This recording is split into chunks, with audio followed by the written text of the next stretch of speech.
namni jireenya dhugaa jijjiiramu jedhaani nama Yesuus faana wal argedha jedha akka jedha hojii ergamoota boqonnaa 9 maqaa Yesuusiin nan dubbisa. Saa'ol ammallee bartoota gooftaa doorsisuudhaaf ajjeesuutti bambanaa gara hangafa lubootaa dhaqe. Warra daandii wangeelaa irra adeeman yoo arge dhiirotas ta'u durbootas ta'u hidhee gara Yerusaalemitti fiduudhaaf barbaade. Kanaafis ajaja manneen sagada Damaasqoo akka isaaf caafuuf hangafa lubootaa gaafate. Utuu inni adeemus Damaasqootti dhiyaate kunoo dingata ifni Waaqaa irraa naannoo isaatti balaqqeesse. Lafa dha'ees sagalee Saa'ol maali na ari'attaa jedhuun dhaga'e. Inni immoo eenyu ati yaa gooftaa jedhe. Sagalichis deebisee ana Yesuus kan ati ari'attu garuu ka'ii gara mandaraatti lixi waan gochuun siif ta'u sitti himamaa jedheen. Namoonni warri isa wajjin adeemaa turan calluma jedhanii dhaabbatanii malee waa dubbachuu hin dandeenye. Isa dubbatu sagalee isaa dhaga'anii irraa kan hafe nama tokko illee hin argine. Saa'ol lafaa ka'ee ija isaa yommuu bane waan tokko illee arguu hin dandeenye. Kanaafis harka isaa qabanii Damaasqootti galchan. Amma guyyaa 3ttis waa arguu hin dandeenye. Yeroo sanatti homaa nyaanni hin dhumnes. Bartuun Anaaniyaas jedhamu tokko immoo Damaasqoo ture. Gooftaan mul'atatti Anaaniyaas ittiin jennaan inni immoo kunoo asan jira yaa gooftaa jedhe. Gooftaan ka'ii gara karaa Sirii jedhamu dhaqe. Nama biyya Tarsees maqaan isaa Saa'ol jedhamu tokko mana Yuudaasitti iyyaafadhu kunoo inni kadhatatti jira. Innumti ati Anaaniyaas isa biraa dhufte akka agartuun isaaf deebi'uuf harka kee utuu isa irra keessu mul'ata argeera jedheen. Anaaniyaas garuu deebisee yaa gooftaa namichi kun Yerusaalemii warra siif qulqullaa'an attam akka miidhaa ture waa'ee isaa nama baay'ee irraa dhaga'eera. Asittis warra maqaa kee waammatan hundumaas qabee hidhuudhaaf luboota warra hangafootaa biraa aaboo argateera jedhe. Gooftichi garuu dhaqi inni mi'a hojii kooti. Isa warra saba Waaqayyoo hin ta'in duratti, mootota duratti, namoota Israa'el durattis maqaa koo beeksisuudhaaf ani fo'adheedha. Ameen jedha. Ameen jedha. Macaafni qulqulluu kan inni kaasu maalidha yoo jennee namni jijjiiramuudhaaf waan isa barbaachisu qaba.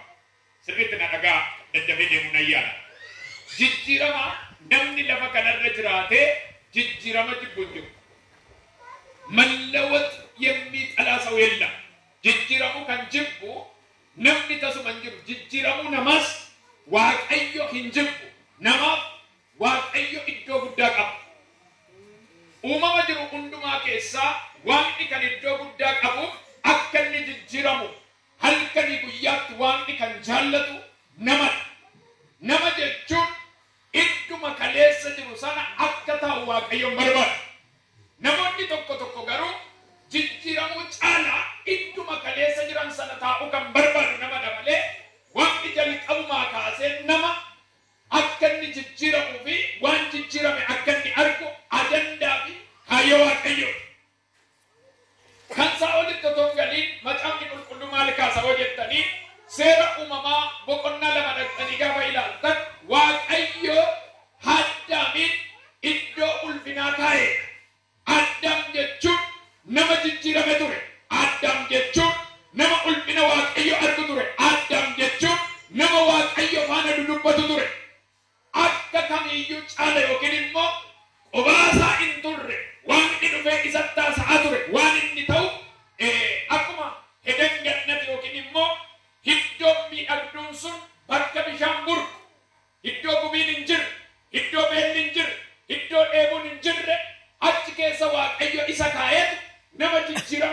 kaasee jedhee waaqayyo jijjiiree achi kaa'e.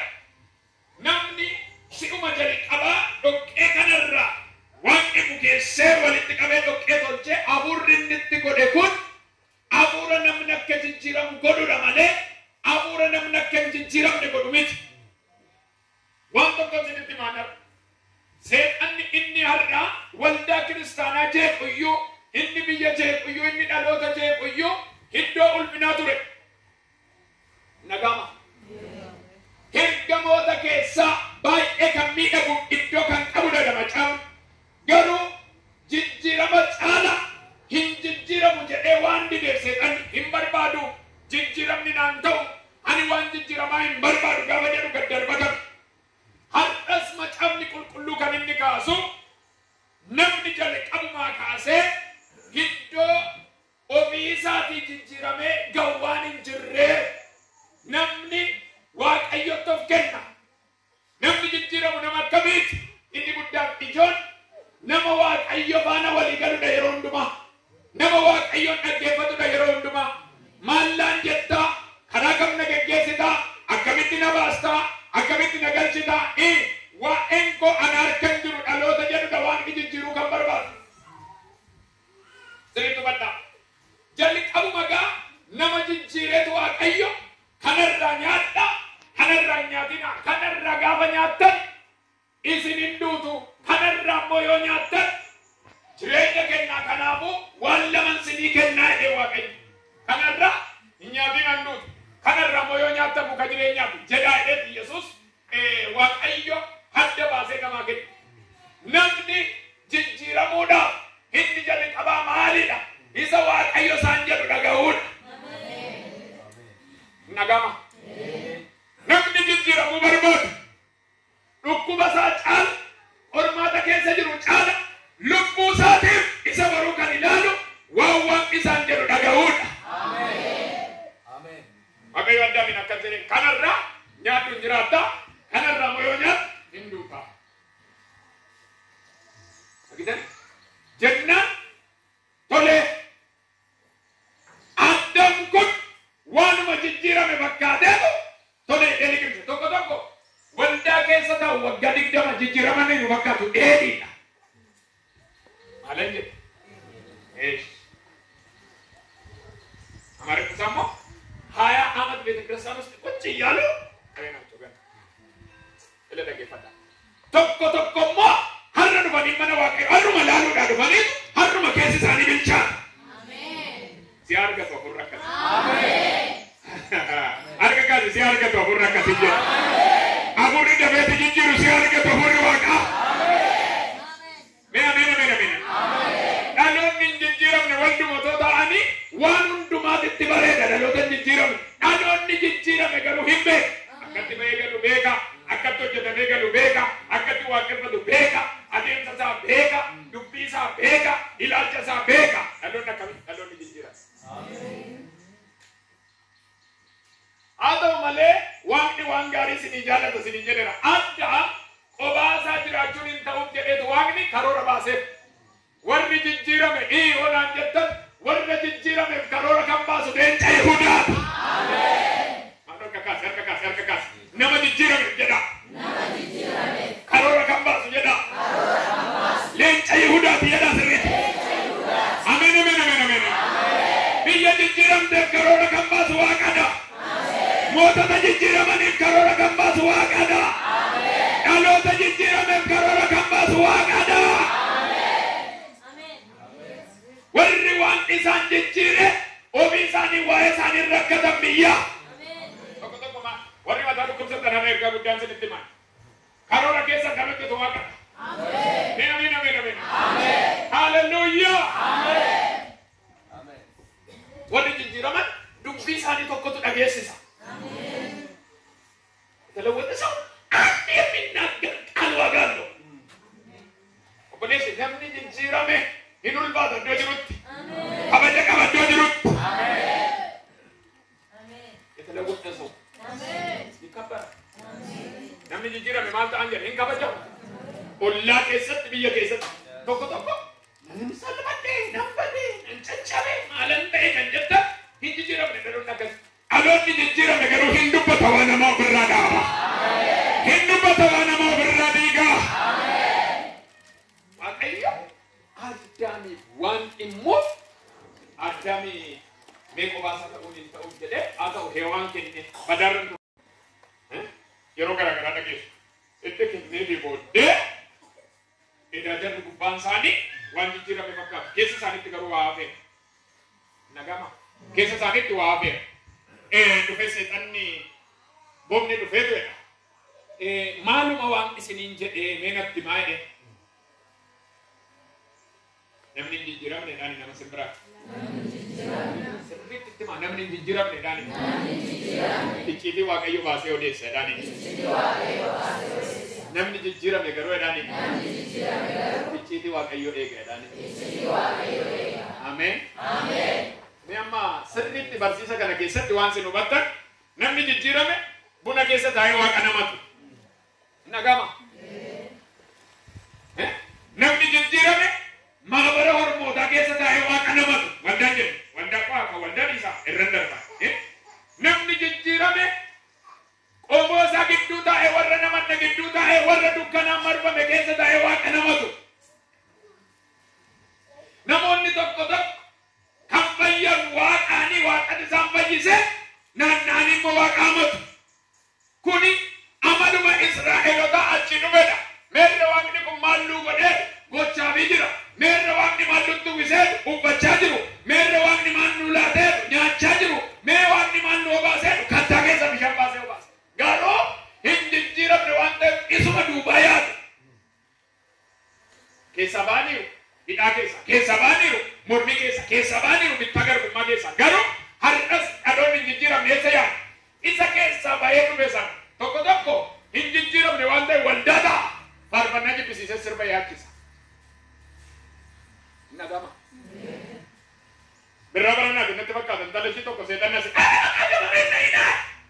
asuma nama mee warra yaabsirta waa barsiisicha keessa waa tuqa ayeeshi ajjirtu gosh ajjirtu yoo ta'e Waaqayyo jamaree kan jedhu jaallatti sirba jennaana jamaree jaallachiista miti jenna waa maqaa jamaree innoo lubbuu ishiiti barbatti immoo waldaan algoot kan Waaqni ishii gargaare waldaa keessatti baga jamaree jettee barbatiin faarfannaa isootti maktee gudiin baay'ee.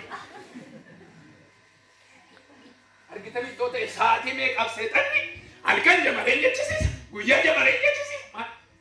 Dhaloonni hin jijjiiramne waan keessaa bahee yaada duubatti deebisee dhaloonni hin jijjiiramne waan gaarii hin jaallatu.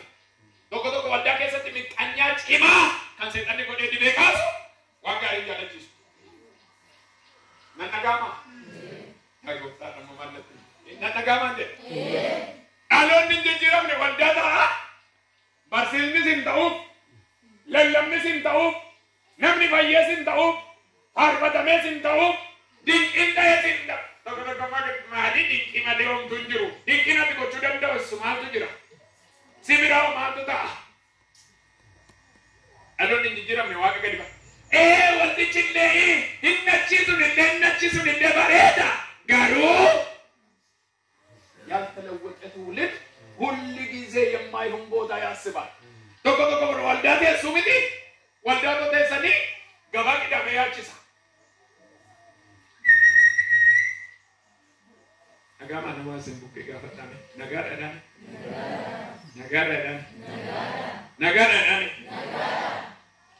dhaloota hin jijjiiramne sirriitti waa barsiisu bara. Tokko hin jijjiiramne taanaani waldaa jira garuu waldaa jirti garuu asillee biyya wayii dhaqeetan maatii wayiitu na harkatti amanani biyya wayii guutummaan isaanii tamane Waaqni na gargaaree biyya sana dhaqeen guyyaa tokko nachi bule edaa warri qe'ee sana waa baraniitu Kweme Daawit ishii kana waa baranii ameen jedha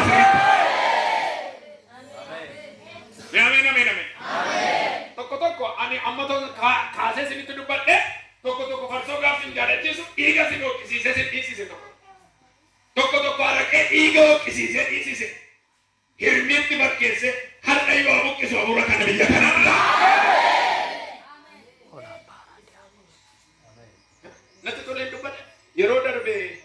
sinitti dubbadha akiliinuu waan jedhani gaafa tokko amma ayin jaalatettani manatti bar tokko amma faarfannaa dhiistanii daa'ima ola deemtoo geessitaniitu faarfannaa dhiistanii sirba gurra jala keessu daa'imni